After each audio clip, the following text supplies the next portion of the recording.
right, and this is the third of the trilogy I'm filming in October for November, so the video you see next week, I would say everything will look completely different, but, well, maybe it will be a big change. We'll see. It'll be a mystery. It'll be a surprise. Anyway, hello, and welcome to, or back to, my channel. I'm Kit, and today, Lila Rose has a lecture for us. Before we get into it, I would like to note that I don't know Lila, and these are my thoughts and opinions on the content she puts out for public consumption. That being said, thank you for clicking on this video, and I would like to give extra thanks to my patrons. Links to my socials and Patreon are below, along with sources and resources. And now, on to the reason we're all here. Anti-abortion activist Lila Rose, founder of anti-abortion nonprofit Live Action, has a series going on the Live Action channel, The Truth About Sex. There's 12 videos in that playlist, and the harms of contraception was covered in my last Lila Rose / Live Action video, The Hypocrisy of Lila Rose and Live Action. But in this video, we'll be talking about how you think about sex. It's a true gem. It was also suggested to me in my content submission form,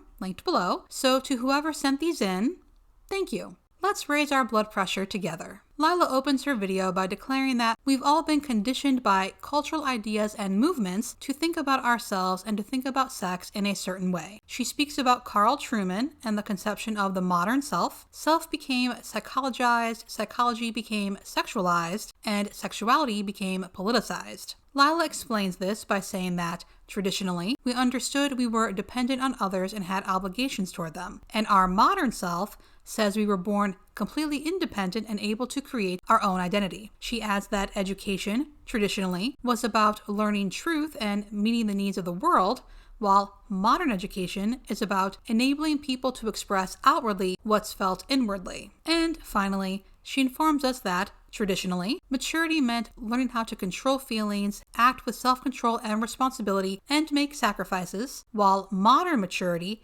is about capitalizing on opportunities to express ourselves. I'm suspecting that Lila hates individuality. The modern self is one where authenticity is achieved by acting outwardly in accordance with one's inward feelings. So, you be you. Be true to yourself. Follow your heart. Find yourself. In other words, you are what you feel. But I don't know what gave me that impression. Lila informs us that a conception of self based on inner feelings actually changes what it means to love. Previously, love meant the pursuit of the good for the other, so if, for example, Lila loved you, that meant she had a perception of what is good and what creates ultimate human happiness, and she's pursuing that for you. Someone please tell Lila that just because marriage and kids made her happy, that does not mean that holds true for everyone, and yes, she should trust that others know what's good for them, even if she disagrees or doesn't understand how people can want different things than she wants for herself. Unfortunately, no one tells Lila that, though I suppose she wouldn't listen even if someone did, and so we get this. But if the chief good is the expression of someone's inner feelings, no matter what they are, then love has to include an absolute affirmation of a person's inner feelings as a guide to how they should behave regardless of reality. To say that someone's inner feelings may misguide them or not correspond to what is objectively true and good is to be inherently unloving of them. Gee, Lila, whatever could you be trying to say? On the bright side, Lila says that feelings should be respected, explored, and not repressed, but the end should be the understanding of one's feelings. I'm a bit baffled that Lila apparently thinks people don't quiz their feelings, but it ultimately comes down to this. But the end should be understanding of one's feelings. Why are we feeling this way? Do we need to make changes in our thoughts or our behaviors that influence our feelings? Do we need healing from a harm we experienced? What's the right response to this feeling? Feelings are a signal, an important one, but they're not a guide. From here, Lila tells us that expressive individualism, well, think about the impact of expressive individualism. This gives the individual limitless power to reject any correction from someone else. In short, Lila doesn't like that people are more or less free to express their individuality, and in this video, she's doing her best to not only say that is a bad thing, but also that it's something we were tricked into believing is good. She gives an example of this limitless power that is somehow both boring and silly, and live action is using way too many clips in this video. Thankfully, we then move on to how psychology became sexualized, and her key thinker for this section is Sigmund Freud. TLDR, our identities as human beings are fundamentally defined by our sexual desires. That is not true, but I'm unsurprised that Lila takes this as a moment to tell us. Here's some biology 101. Our bodies are clearly designed a certain way, and our reproductive function has an obvious purpose. So despite any number of sexual attractions that one may have, a man's body is designed to fit a woman's body. And by uniting together in the sexual act, the man and the woman are able to create a unique new human life, which the woman then gestates with her body. This is why core morality around sex requires that to have sex, one man and one woman must be freely committed to each other for life in a marriage where they are open to create any children they may have. That's what this video is about. Lila wants to bring back compulsory heterosexuality. But for a moment, I almost felt sorry for her. Of course, there are endless other ways one can orgasm, can masturbate, and use other people's bodies for masturbation, but that's not the design of sex or our bodies.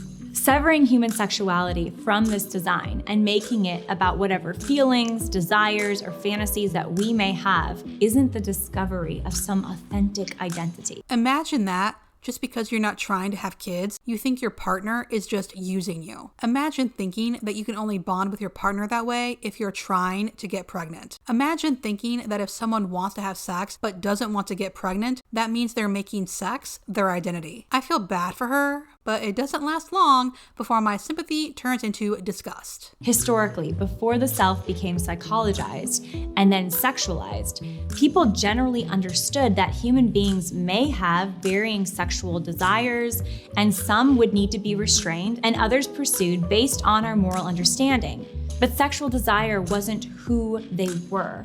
Sexual urges didn't define how a person loved or received love, because love, the pursuit of the good for someone else, was broader than the way we felt and what our sexual urges might be. And there it is. If you're anything other than straight and cis, it doesn't matter. You're supposed to hide that away, compartmentalize it, forget about it, whatever you have to do to present as straight and cis. Because males and females can reproduce, and thus, per Lila, that is the right kind of love. The only real love creates more humans. That is so disrespectful, but she's not done. The concepts of any sexual orientation outside of how our bodies are defined as a fixed way that a person should love, and various sexual identities as the way that a person is, all of that was invented at the end of the 19th century, which is to say, yesterday. We're also told to believe that sexual desires cannot change, that they're fixed from birth, and that to deny them is to deny a person's happiness, dignity, and identity. There's also a tremendous lack of curiosity around why do we have these sexual desires,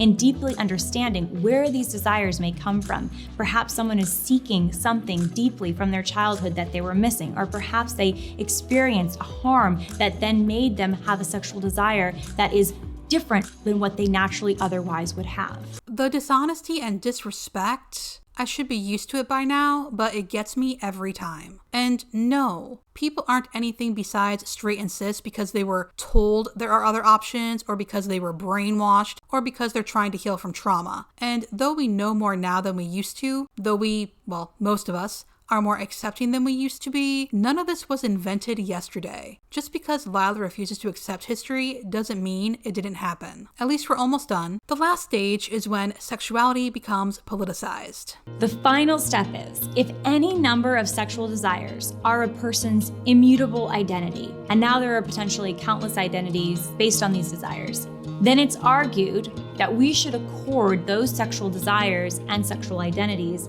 with special political rights. All the bigots out there, no matter how hard you try, you can never erase those words from the Declaration of Independence. And so it becomes the job of the government to protect whatever somebody says their sexual identity is.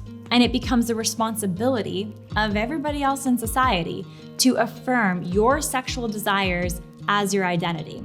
If other people fail to affirm or they disagree, they are considered bigoted or hateful and should be forced to affirm or otherwise be ostracized from society or even legally punished. Setting aside the fact that people affirm Lila, she just happens to believe that her thoughts are correct and are thus not in need of being affirmed because they're right, how far does this go? Should we allow doctors to discriminate against patients because some part of their lives doesn't align with the doctor's religious beliefs? If a doctor was an atheist and refused to treat Christians, would that be okay? What if that Colorado baker didn't approve of interracial couples? I would also like to note that the bakery Lila alluded to when she mentioned being punished was found guilty of discrimination by the state, and the Supreme Court reversed that decision 7-2. This is pretty much the end of the video, and Lila's belief that she's convinced us repression is good actually, well, her bigotry really comes through. This flow of thought that the self became psychologized, psychology became sexualized, and then sexuality becomes politicized is how ridiculous statements are popping up everywhere today. This is where we get to the place that people are told to affirm statements like, I am a woman trapped in a man's body, or the entity in the womb is not a human being, or I am a gender fluid, non-binary who is asexual who must also be called they. She says that, and shows pictures of people to illustrate her points, such as they are, but then she goes on to show clips from 2013's I Think I'm an Animal. What are you trying to do there, Lila?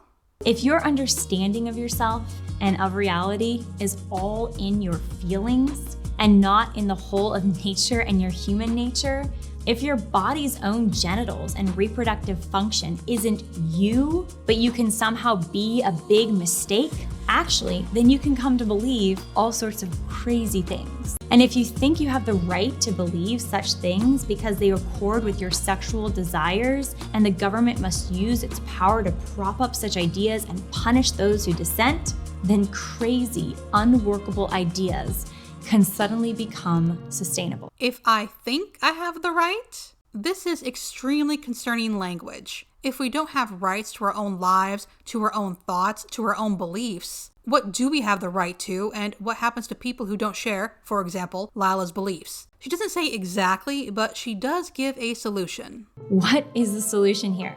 The solution is to rediscover a robust understanding of natural law morality. This is the idea that human nature and the natural world have a moral structure to them that's designed for human freedom and flourishing. The natural law encompasses the rules and precepts by which humans do good actions and live well, do good, avoid evil, individually and collectively. When we behave immorally, we violate our own human nature, as well as the natural or created order, and we destroy our survival and our flourishing. This understanding of morality can be shared by multiple religions, and even Christians and atheists can agree on it. God is a creator. He created us a certain way, and to rebel against that created order is actually to rebel against our own design, necessarily resulting in harm to ourselves and harm to other people.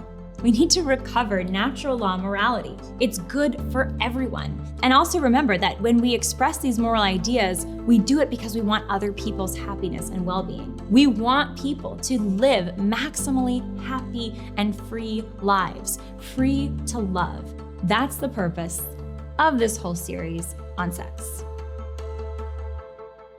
I don't believe any of this is out of care or concern. And why is an anti-abortion nonprofit going after the LGBTQ community? I know Lila is Catholic, but her organization is supposed to be about ending abortion to save babies. But if Lila really cared about saving babies, she wouldn't be endorsing things that would lead to more unwanted pregnancies, like foregoing contraception. And this video made it painfully clear that Lila doesn't care if you're gay or trans. You need to suck it up, get back in that closet, and put on an acceptable front. And though I hope no one questioning their sexuality or identity listens to her, she is giving people ammunition to use against others who go against what she deems right. You might think you're gay, but that's just because of a book you read. You might think you're not interested in marriage, but that's just because feminism brainwashed you. You won't really be happy unless you marry someone of the opposite sex. And it's just gross how folks like Lila and Allie Beth Stuckey try to say their bigotry is just because they love others and want them to be happy. I don't know how they sleep at night, but they are lying to their audience and possibly even to themselves. They don't care about other people. They do, however,